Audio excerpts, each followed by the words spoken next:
오늘 주신 하나님의 말씀은 시편 108편 10절에서 13절까지 말씀입니다. 시편 108편 10절에서 13절까지 우리 함께 읽겠습니다. 누가 나를 이끌어 견고한 성에 들으며 누가 나를 에돔에 인도할꼬. 하나님이여 주께서 우리를 버리지 아니하셨나이까. 하나님이여 주께서 우리 군대와 함께 나아가지 아니하시나이다. 우리를 도와 대적을 치게 하소서. 사람의 구원은 헛됨이니이다. 우리가 하나님을 의지하고 용감히 행하리니 저는 우리의 대적을 밟으실 자이심이로다. 아멘. 마틴 루터에게 복음을 한마디로 요약한다면 무슨 말이 되겠느냐고 누가 물어봤더니 루터가 대답하기를 사랑을 하고 담대히 살아라 이렇게 대답을 했다고 하지요. 이것은 복음의 진리를 요약했다기보다는 복음을 인간의 윤리에 적용하여 요약한 말씀이 될 것입니다. 마틴 루터는 사랑을 하고 담대히 살아라 라고만 말한 것이 아니고 한 걸음 더 나아가서 이렇게까지 말했다고 하지요. 사랑을 하고 담대히 죄를 지어라. 그게 무슨 뜻입니까? 사랑을 한다면 마음대로 죄를 지어도 된다는 말입니까? 죄를 허락한다는 말입니까? 아니지요. 죄를 권한다거나 방조하는 게 아닙니다. 루터가 말하고자 하는 것은 예수님의 복음 안에서 하나님이 주시는 자유의 범위가 그만큼 넓다는 것을 말하고자 하는 것입니다. 복음이 사람에게 지어주는 궁극적인 계명이 무엇입니까? 사랑하라는 것이죠. 하나님을 내 힘을 다하고 내 뜻을 다하여 사랑하고 내 이웃을 내 몸과 같이 사랑하라. 이 두 계명, 복음이 사람에게 지어주는 궁극적인 계명은 사랑을 하라는 것입니다. 그렇기 때문에 사랑을 실천하고 살기만 한다면 나의 행위가 이것이 죄일까 아닐까를 염려하지 않아도 된다는 말입니다. 사랑은 하지 않으면서 자기의 행위가 죄일지 아닐지를 따지면서 염려하는 것보다는 사랑을 실천하면서 담대히 사는 것이 더 낫다는 말이 음식에 비교할 수 있습니다. 운동을 열심히 하고 열심히 일을 하고 아무 음식이나 맛있게 먹어라. 이것이 낫지.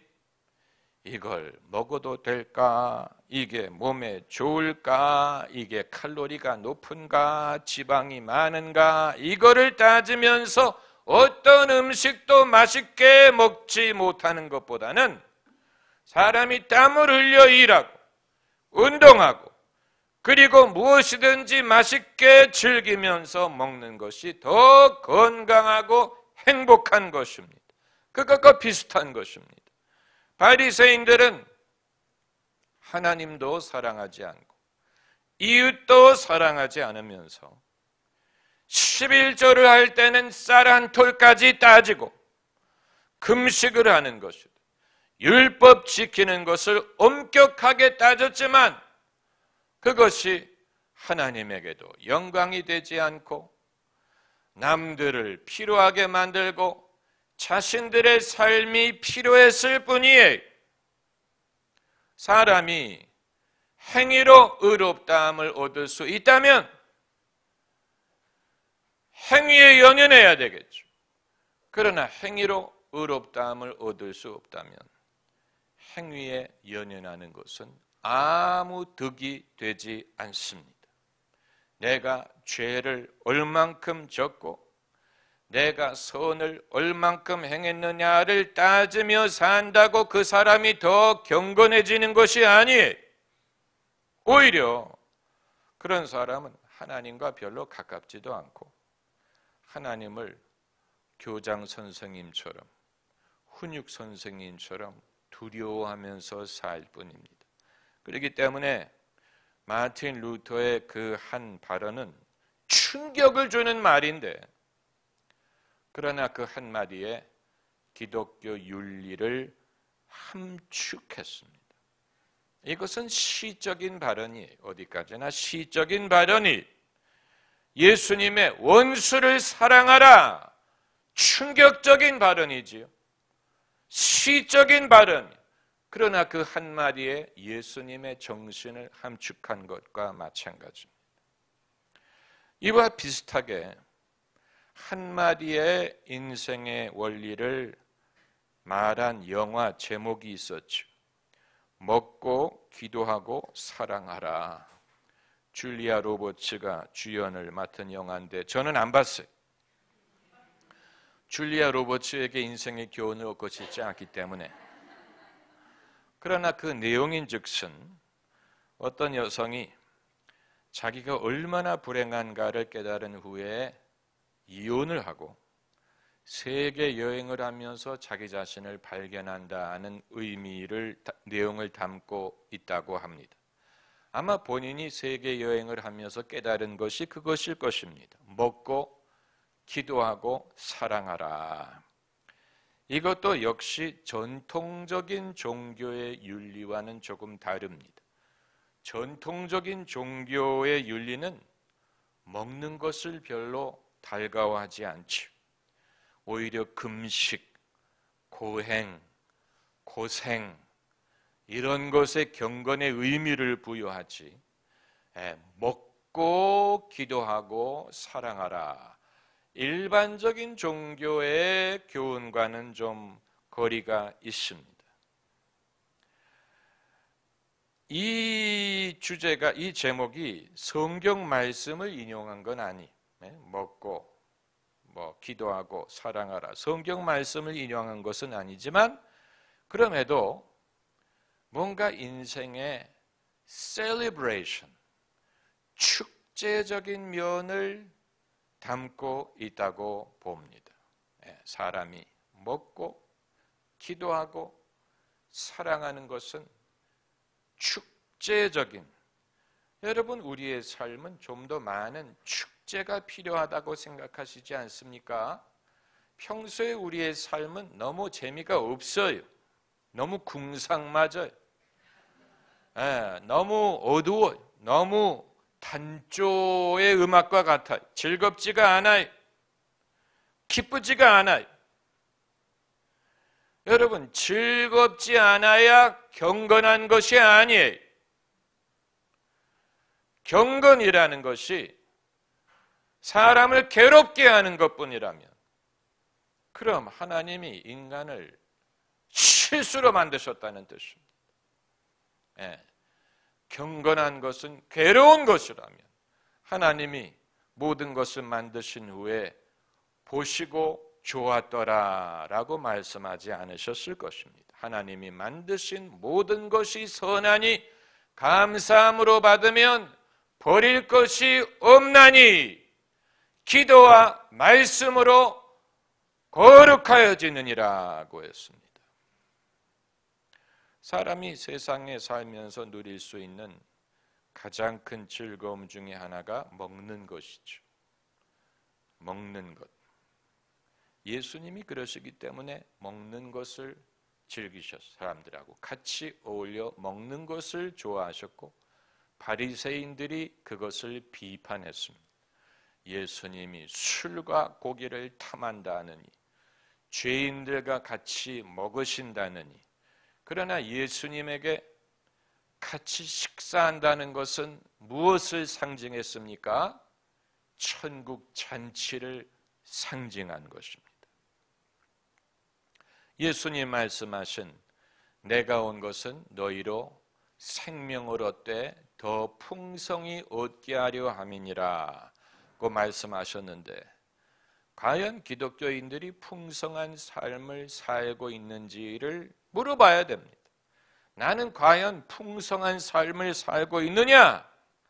그런 의미에서 오늘 본문 말씀에 우리 삶의 원칙으로 적용할 수 있는 또 다른 말씀이 등장을 하는데, 그게 바로 13절에 우리가 하나님을 의지하고 용감히 행하리니, 마틴 루터는 사랑을 하고 담대히 살아라고 말을 했고, 그 비슷한 영화 제목이 먹고 기도하고 사랑하라고 했는데, 시편 저자는 우리가 하나님을 의지하고 용감히 행하리니, 얼마나 좋은 말씀입니까?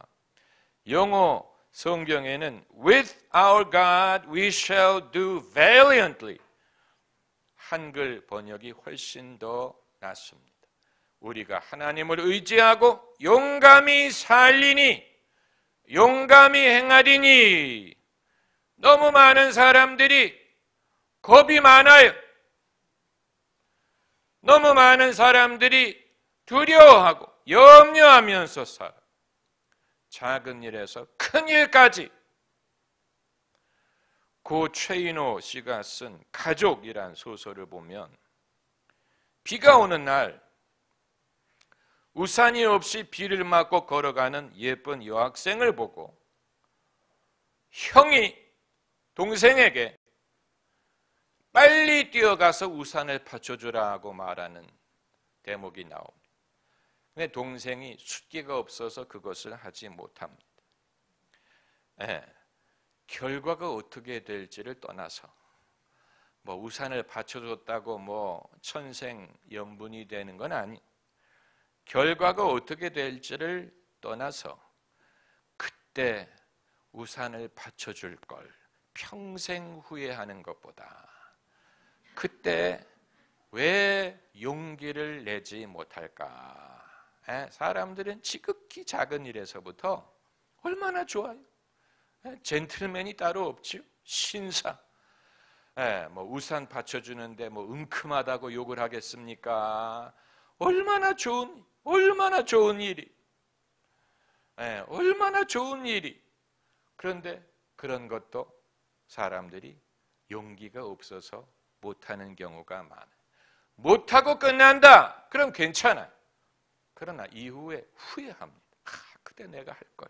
그때 내가 할 걸. 그때 내가 왜 못했을까. 이렇게 사는 사람들이 많기 때문에 말씀을 드리는 것입니다. 톨스토이의 전쟁과 평화, 이런 장면이 있죠. 전쟁 중에, 전투가 벌어지고 있는 중에 나폴레옹이 호위병들하고 떨어져서 혼자 언덕에 서 있는 것을 봤다. 등장인물이 그 말을 합니다. 나폴레옹이 혼자 언덕에 서 있는 것을 봤다. 만일 그때 등장인물이 나폴레옹 옆에 가서 그를 호위했다면 공로를 세웠을 것이고 출세했을 것입니다. 절호의 찬스였어. 그런데 이 등장인물이 머뭇거리다가 기회를 놓쳐.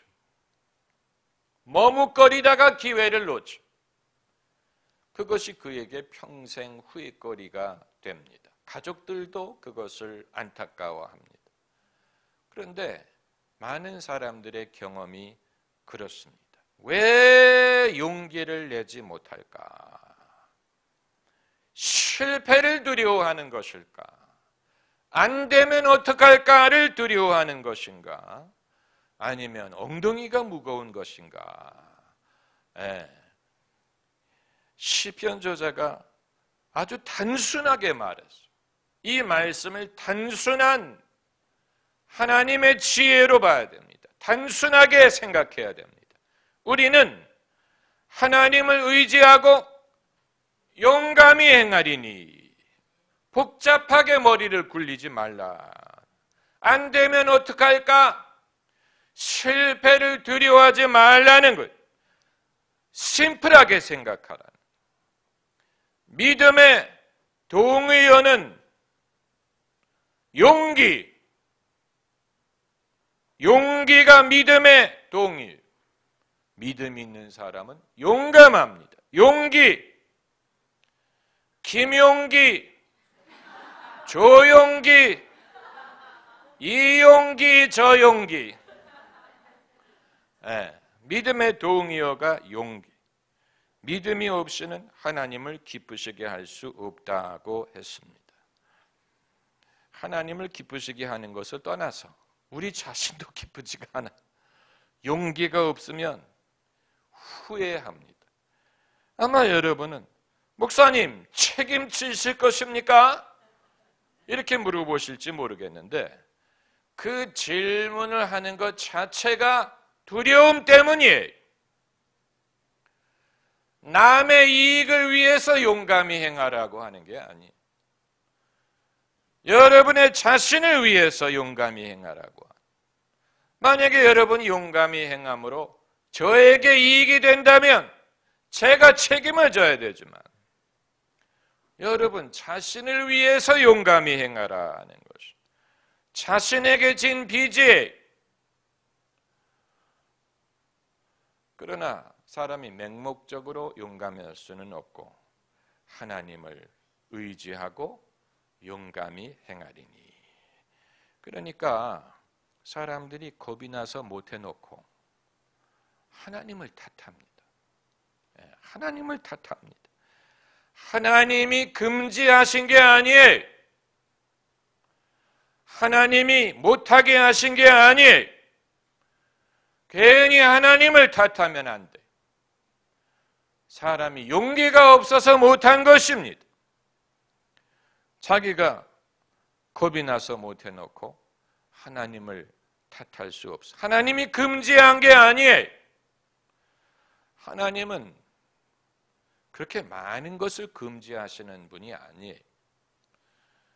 에덴 동산에서 하나님이 금지하신 것은 딱 하나, 선악과 금단의 열매. 그 이외에는 동산에 있는 모든 열매를 임의로 먹되라고 하셨어요. 하나님이 그렇게 많은 걸 금지하시는 분이 아니에요. 사람이 훨씬 더 많은 것을 서로에게 금지하고 자신에게 금지.